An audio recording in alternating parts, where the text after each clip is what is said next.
You ruled out boots on the ground in Ukraine, but how would air support as part of a security guarantee be any different? Those U.S. Well, you airmen... really went from one question to the next. You go from one. I expected he'd at least challenge you. Now we're talking about boots on the ground. But U.S. air assets over the skies of Ukraine as part of a security guarantee, wouldn't those U.S. airmen also be Well, you endangered? don't know what security guarantee is because we haven't even discussed the specifics of it. And we'll see. Number one, Europe is going to give them significant security guarantees, and they should because they're right there. But we'll be involved from the standpoint of backup. We're going to help them. And I think if we get a deal, and I think we will, but if we get a deal, you're not going to. I don't believe you're going to have much of a problem. But we'll back it up because I want to stop seeing people being killed. You know, when Biden was here, he gave $350 billion. You know this from covering business. $350 billion to Ukraine. I said that Zelensky's the greatest salesman I think I've ever met, better than P.T. Barnum, because he'd come to the country, he'd walk out with $50 billion every time. He actually came here once, he walked out with $100 billion. We're up to $350 billion. I got $1 trillion worth of rare earth that we have from the country because I felt badly for our taxpayer. But I did something else at the NATO meeting. They are wealthy countries, but they weren't paying. And we don't pay any money to Ukraine anymore. Do you know that? In fact, it's the opposite. They request through NATO, we deal with NATO. We don't deal really with Ukraine. NATO requests missiles. They want Patriots. They want missiles. We give the missiles to NATO. NATO pays us in full and does what they want. I mean, I think they give them mostly to, they can do other things with them too because we're dealing with NATO. We pay no money to Ukraine. We gave $350 billion to Ukraine. You know, if we didn't give that kind of money, and I was the one that gave the javelins, if you remember. I gave the javelins. They were very effective. They say Obama gave sheets and Trump gave javelins. They were very effective with those tanks right at the beginning. But you would have never had a war if I were president. You would have never had a war. Just to finish, we spend no money on Ukraine anymore. We were getting fleeced by a president that didn't know what he was doing. To be honest, I don't blame Ukraine. I mean, if they come and ask for $100 billion, then they get it. But we were in for $350 billion. Now, we make money. I don't want to make money on Ukraine. I want the war to end because I want to save all those lives. I want to just say, but just so you understand, we're no longer losing money on that thing. We were losing money hand over fist. And now we don't lose any money. Now we sell weapons to NATO. Because NATO agreed, because of me, to go to 5%, they had 2% and didn't pay. Now they have 5% and they're all paid up. So they have trillions of dollars and they give us that money.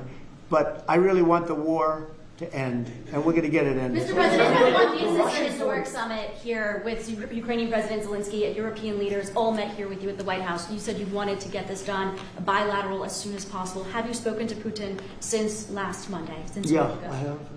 What is your conversation? Can you share? Every conversation I have with him is a good conversation, and then unfortunately a bomb is loaded up into Kiev or someplace, and then I get very angry about it. I think we're going to get the war done.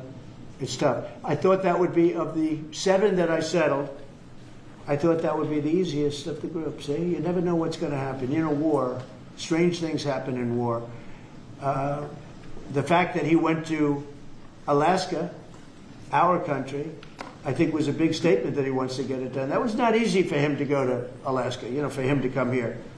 But the fact that he showed up on a very successful day, it was a very successful day for other things. Because, you know, we're also talking about missiles, nuclear. We're talking about a lot of different things. We're talking about limiting nuclear weapons. We'll get China into that. We have the most. Russia has the second most, and China has third, but China is way behind, but they'll catch us in 5 years. We would like to denuclearize. It's too much power, and we talked about that also. That's part of it, but we have to get the war over with. Why do you think President Putin is so reluctant to meet with President Zelensky? Because he doesn't like him. He doesn't like him. You know, they don't like. I have people I don't like. I don't like to meet with them. Sometimes I do like to meet with people I don't like. So how do you get them together? They don't like each other, really. And if we had a real president instead of a guy that got in there with a fraudulent election, if we had a real president, that war would have never happened. Putin actually said, if Trump were president, it wouldn't have happened.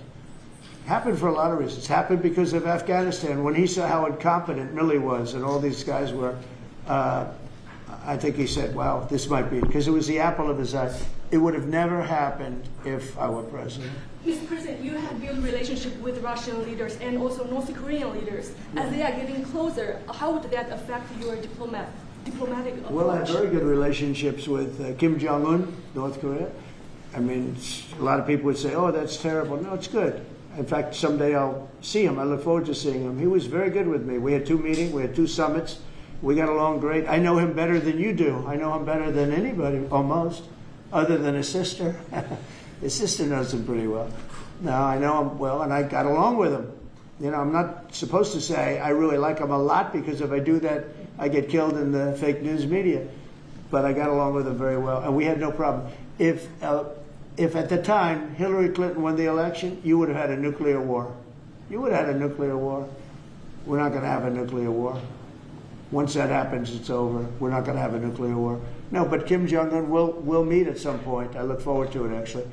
But you notice that since I came into office, you haven't had a problem with him. It hasn't been, you know, he tests lots of rockets. He does have great capability, I will say that.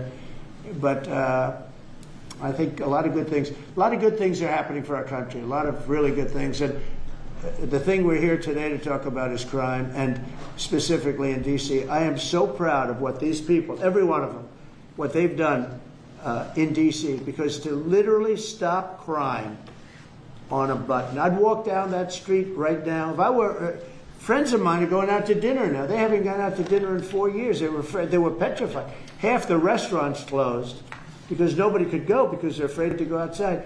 Now those restaurants are open, and new restaurants are opening up. It's like a boom town. It's a great thing to see, and I'm very proud of the people behind me. Thank you very much, everybody.